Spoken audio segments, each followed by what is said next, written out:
कमल, गुलाब और जादुई रसोई। एक बार की बात है, एक सुंदर और शांत राज्य था जिसका नाम था स्वर्णभूमि।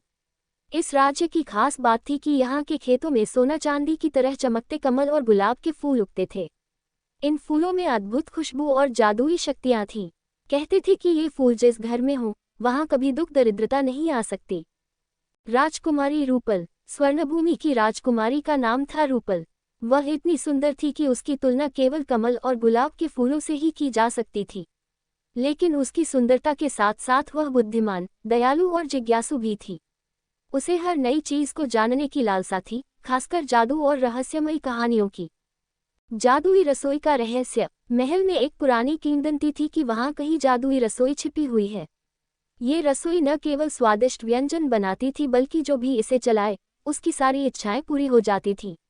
लेकिन इस रसोई को खोलने के लिए गुलाब और कमल के फूलों का एक विशेष मिश्रण तैयार करना होता था, जो केवल परियों की दुनिया में ही संभव था।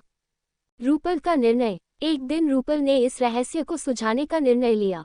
उसने अपने विश्वस्त साथी, एक तोते मीठू और एक जादुई किताब को साथ लिया और निकल पड़ी परियों की दुनिया की ओर। परियों की दुनिया का प्रवेश। रूपल ने अपनी जादुई किताब से सीखा कि परियों की दुनिया में जाने का रास्ता महल के पिछवाड़े स्थित कमल सरोवर से होकर गुजरता है। वह सरोवर में कूद गई और जादुई रूप से परियों की दुनिया में पहुंच गई। ये जगह रंग बिरंगे फूलों, चमचमाती नदियों और उड़ते परिंदों से भरी हुई थी। सोने चांदी की परियां। परियों की रानी स्वर्णा ने रूपल का स्वागत किया।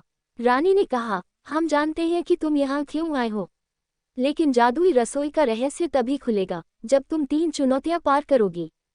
पहली चुनौती, सच्चाई का फूल। रूपल को एक विशाल बाग में ले जाया गया, जहां हजारों गुलाब के फूल खिले थे। परियों ने कहा, इनमें से केवल एक गुलाब सच्चाई का प्रतीक है, बाकी सभी भ्रम है। अगर तुम सही फूल चुनोगी तो ये चमकने लगेगा। रूपल ने अपनी बुद्धि का उपयोग किया। उसने देखा कि सभी फूल सुंदर थे, लेकिन एक गुलाब बाकी से छोटा और साधारण था। उसने वही चुना और वह सचमुच चमकने लगा। परियां खुश हुई और उसे दूसरा संकेत दिया। दूसरी चुनौती, कमल के जल की खोज। अब रूपल को चांदी की झील से विशेष कमल का जल लाना था, लेकिन झील पर एक दैत्य पहरा दे रहा था। उसने कहा, जो कोई भी इस झील के पास आएगा, उसे अपनी सबसे प्रिय चीज का बलिदान देना होगा। रूपल ने सोचा और अंत में अपना प्यारा तोता मीठू दैत्य को सौंप दिया।